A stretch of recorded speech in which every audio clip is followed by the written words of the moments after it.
এটা হলো picnic spot. অবশ্যই পিকনিক করো না কেন, যে কোনো জায়গায় এখানে এসে একদিন চড়ুই ভাতি করে যেতে পারেন।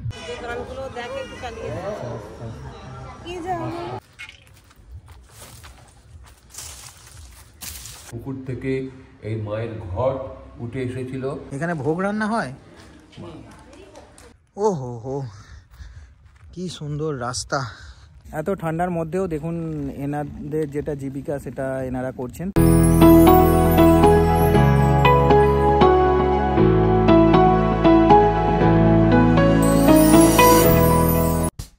নমস্কার বন্ধুরা, নোম্যাডিক ট্রাভেল টাঙ্কে আপনাদের সবাইকে আরও একবার স্বাগত।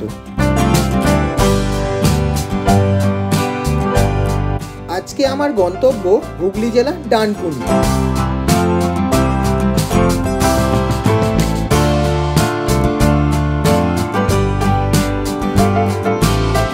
আজ যেহেতু গন্তব্য কাছেই, তাই আমি অনেক বেলা করেই বেরোলাম। বলতে গেলে আমার বাড়ি থেকে মাত্র 5 কিলোমিটার দূরত্বে। ডানকুনির হাউজিং থেকে বাঁদিকে ঘুরেই এই ব্রিজ টপকে আমার গন্তব্য চণ্ডীতলার দিকে। হুগলি জেলার এই পার্শ্ববর্তী গ্রামগুলি কিন্তু অনেক ঐতিহ্যশালী এবং সমৃদ্ধ।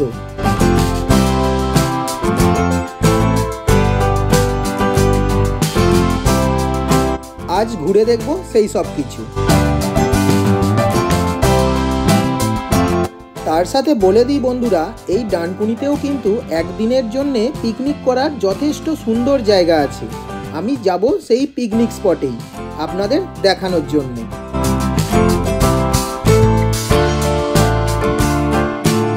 এবং তার সাথে শুনে নেব এখানকার বহু পুরানো ইতিহাস। তো চলুন সরাসরি দেখা হচ্ছে সেই পিকনিক স্পটেই।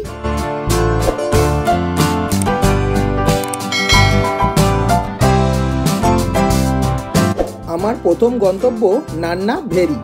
হ্যাঁ, এই ভেরিতেই পিকনিক করার জায়গা আছে এবং আশেপাশে অনেক দর্শনীয় জায়গাও আছে দেখার মতো। আর রাস্তাটা দেখুন কি অসাধারণ।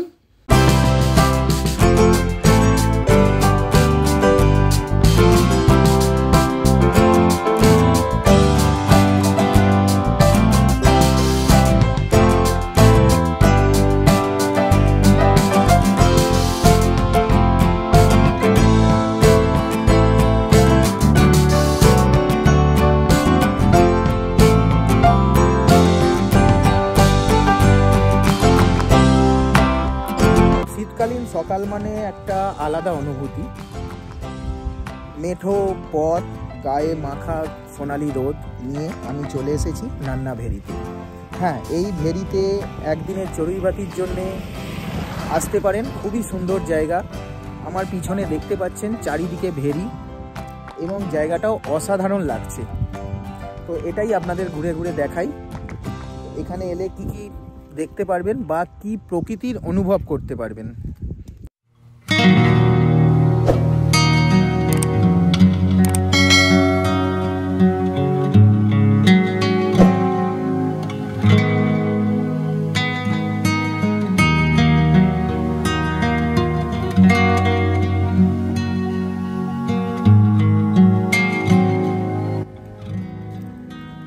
অসাধারণ পরিবেশ।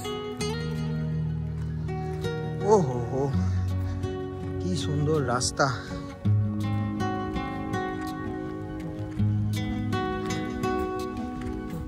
এই রাস্তা দিয়ে হাঁটতে একদম গ্যারেন্টি প্রেমে পড়ে যাবেন এই জায়গার প্রতি। মানে সামনে অনেকগুলো ঝিল এবং মিডিলে এরকম সরু সরু রাস্তা।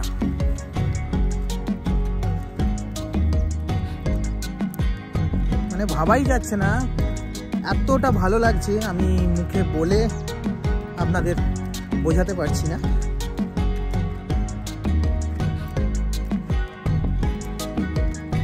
এরিয়াটা এতটাই বড়, মানে যদি হাঁটতে থাকি প্রত্যেকটা জায়গা কভার করতে থাকি তো সেই জায়গা একদিনে শেষ হবে না।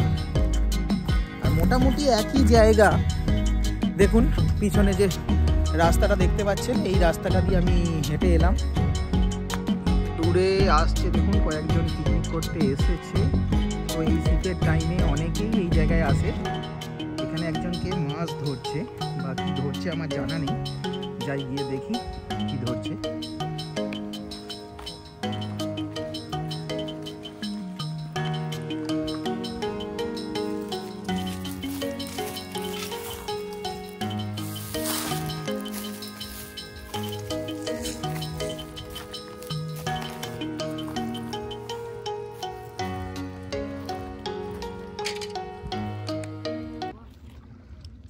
চলে গেল। কেন, কি হয়েছিল? শরীর খারাপ করলো, বললো না, বাইরে থাকতো বম্বে, বউ দুটো ছেলে মেয়ে রেখে চলে গেল। এবার কি করে চালাবো আমি বলো এই বাজারে? এই গেরিই তোলেন আপনি রোজ? কাজ করি, পরের বাড়ি কাজ করি বাবা। আচ্ছা, দেখো না কত দেরি হবে, তবে এই হাঁড়িটার এক হাঁড়ি হবে, আছে নাকি খালিতে ভোয়া। এত ঠান্ডার মধ্যেও দেখুন এনাদের যেটা জীবিকা সেটা এনারা করছেন। তো এখান থেকে গেরি তুলছে। উনি ওনার দুঃখের কথা, ওনার যে ছেলে ছিল 35 বছর বয়স, কোনো এক রোগে মারা গেছে। তো উনি ওনার কথা শোনালেন, শুনে মনটা এমনি আমাদের একটু ভারাক্রান্ত হয়ে গেল।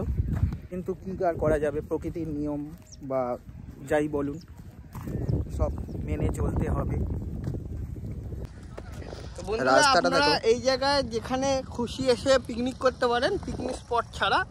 পিকনিক স্পটে ভিজিট করলে সেখানে আপনাদের একটা নমিনাল চার্জ দিয়েই পিকনিক করতে হবে।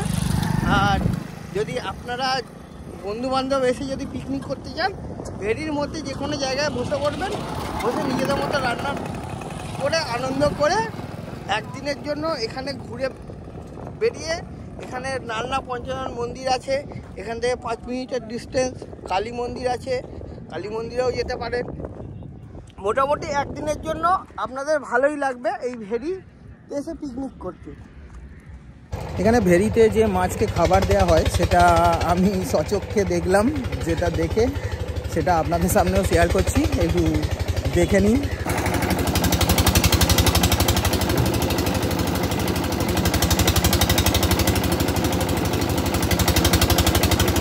খাবার দেওয়া হয়েছে, এই জন্য এত লাফাচ্ছে।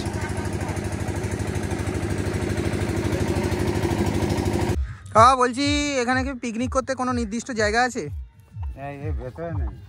তাহলে কোথায় কোথায় করা যায়? ওই সব বাইরে, মানে বাইরে যেখানে খুশি করা যায়? যেখানে খুশি, কিন্তু এই ভেতরে করা যায় না। আচ্ছা আচ্ছা, যা হবে বাইরে। আপনি এখানে কি হয় এই জায়গাগুলো? এই জায়গায় এই ভেরি পাহারা দেওয়া হয়। আর কি কি মাছ চাষ হয় কাকা? এখানে মাছ চাষ বলতে কি আপনার ওই পোনা মাছ, পোনা মাছ, পোনা মাছটাই বেশি হয়। পোনা মাছটাই বেশি, রুই কাতলা, মৃগেল এসব। আচ্ছা, কখন মাছ ধরা হয়? মাছ আপনার কাকু ধরা হয় ওই রাত্রিরে। বোটগুলো দিয়ে কি করা হয়? বোটগুলো দিয়ে খাবার দেওয়া হয় নাকি?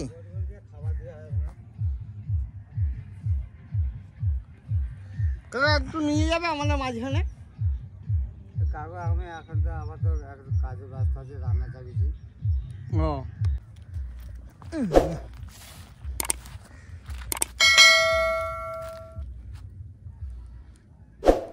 এই ছিল নান্না ভেরি।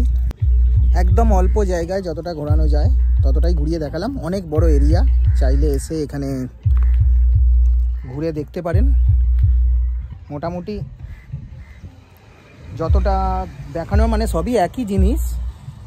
সারা দিনটা কাটাতে চাইলে আরামসে কাটানো যাবে এই জায়গায়। এই জায়গায় পিকনিক করার সাথে সাথে অনেক দর্শনীয় স্থান আছে, তাই সেটা দেখানোর জন্য আমরা চললাম সেই দিকে। এর পরের গন্তব্য নান্না কালী মন্দির।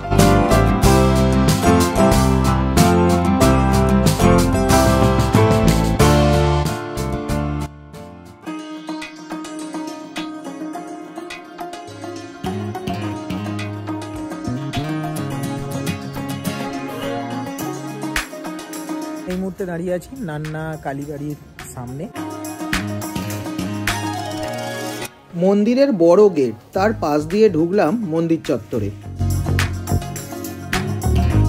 আকারে প্রকারে এটি একটা সাধারণ মন্দির। সামনেই একটা টিনের বড় নাটমঞ্চ।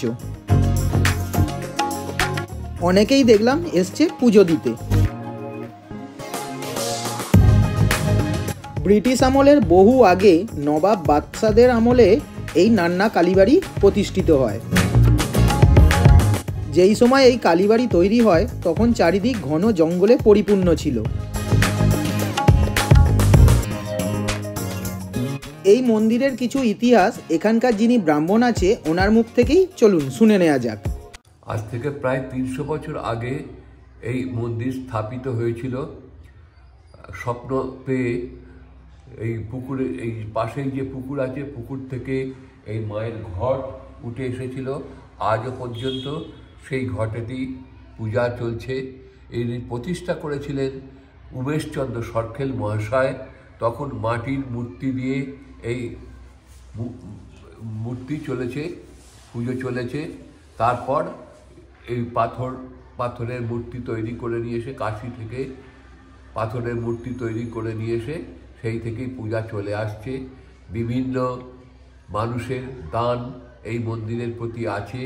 সারা গ্রামের আর কোথাও কালী ঠাকুর নেই, যেটা আমাদের নিষিদ্ধ ছিল। কালী পুজো হবে না, গোটা গ্রামের মধ্যেই এই মন্দিরেতেই পুজো হবে। কালীমার পুজো হয়, আমাদের কালীমার পুজো হয় প্রতিদিন। নিত্য ভোগ, নিত্য সেবা আমাদের চলে এবং বিশেষভাবে পুজো হয়। সচরাচর যে কালী পুজো দিন হয় তার পরের দিন প্রতিপদেতে ঘটা করে আমাদের ষোড়শোপচারে মায়ের পুজো হয় এবং গুড ফ্রাইডেতে এখানেতে ষোড়শোপচারে পূজা হয় এবং নানান রকম উৎসব চলে, অন্নকূট চলে। এই রকমভাবেই আমাদের হয়ে আসছে। পূর্বপুরুষরাও এইসব করে এসেছে, এখন আমরা করছি। কথিত আছে যে মা রাত্রিতে তার সন্তানদের নিয়ে পাশের যে কালী পুকুর আছে সেই কালী পুকুরে স্নান করে আসেন এবং তাদের পুত্র সন্তানদের নিয়ে এখানে থাকে, বিরাজ করছে আর 300 বছর ধরে এবং সেই মতোই সেবায়িত হয়ে আসছে। এইটাই আমাদের কালীবাড়ির ইতিহাস। পরে মহেন্দ্রচন্দ্র সরখেল মহাশয় এই সমস্ত নাট মন্দির এবং আরও ডেভেলপমেন্ট করে কালীবাড়ির মন্দির স্থাপিত করেছেন, করে এইভাবেই চলে আসছে। আমরা যেমন অন্যান্য জায়গায় যে মায়ের মূর্তি দেখি, শুধু মায়ের মূর্তি থাকে ওখানে, এখানে আমি পাশে দেখতে পাচ্ছি সরস্বতী মূর্তি। এগুলো কি আছে, মানে দুর্গা মূর্তির পাশে যেমন থাকে তার ছেলে মেয়ে, এখানেও আমি দেখতে পাচ্ছি। এখানে কালী মূর্তি হলেও আমরা এখানেতে দুর্গা রূপে মাকে পুজো করা হয়। এখানে দুর্গা রূপে পুজো করার জন্যই সরস্বতী, লক্ষ্মী, কার্তিক, গণেশ, জয়া, বিজয়া এদের নিয়ে মা এখানেতে বিরাজ করছেন। দুর্গা রূপে মাকে পুজো করা হয়। ওনার মুখ থেকে শোনার পর আমরা দেখতে চললাম সেই পুকুর। এই পুকুরেই মা রাত্রিবেলা তার সন্তানদের নিয়ে স্নান করতে আসেন। কালীবাড়ি থেকে বেরিয়ে আমরা চললাম নান্না পঞ্চাননতলা।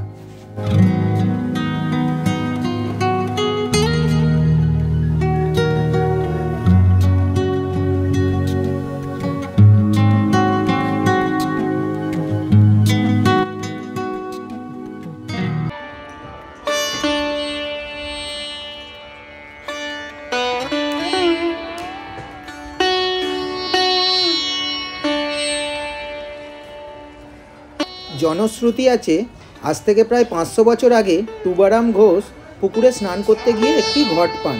সেই ঘটটি তুলে এনে মাটির বেদি বানিয়ে স্থাপন করেছিলেন এবং তাতে পুঁতে দিয়েছিলেন একটি অশ্বত্থ গাছের চারা। সেই থেকেই নান্নাতে শুরু হয় পঞ্চানন দেবের পুজো।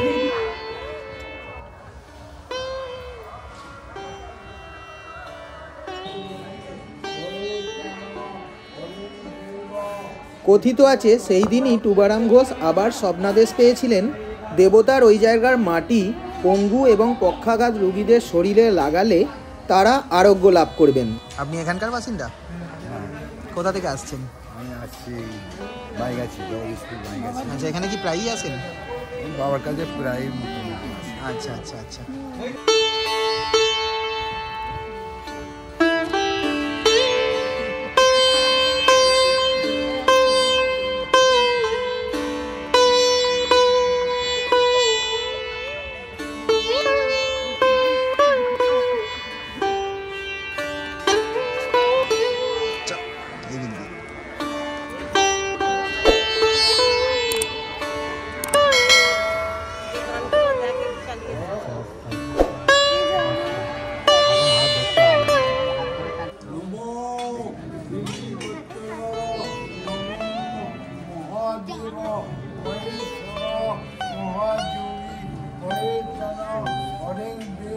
এই ছিল আজকে ছোট অফবিট ভ্রমণ। তো জায়গাটা কেমন লাগলো অবশ্যই কমেন্ট করে জানাবেন, পাশে থাকবেন। আর যারা চ্যানেলে নতুন তারা সাবস্ক্রাইব করে দেবেন, আর পাশে থাকা বেল আইকন ক্লিক করে নোটিফিকেশানটা অন করে দেবেন। আবার দেখা হবে এরকম ছোট ছোট অফবিট জায়গায়, অবশ্যই আপনাদের নিয়ে যাব। তার জন্য আপনাদের সাপোর্টটা কিন্তু অত্যন্ত অত্যন্ত জরুরি। তো আজকের মতো ভিডিওটা এখানেই শেষ করছি। আবার দেখা হবে নতুন কোথাও, নতুন কোনোখানে। টাটা বন্ধুরা।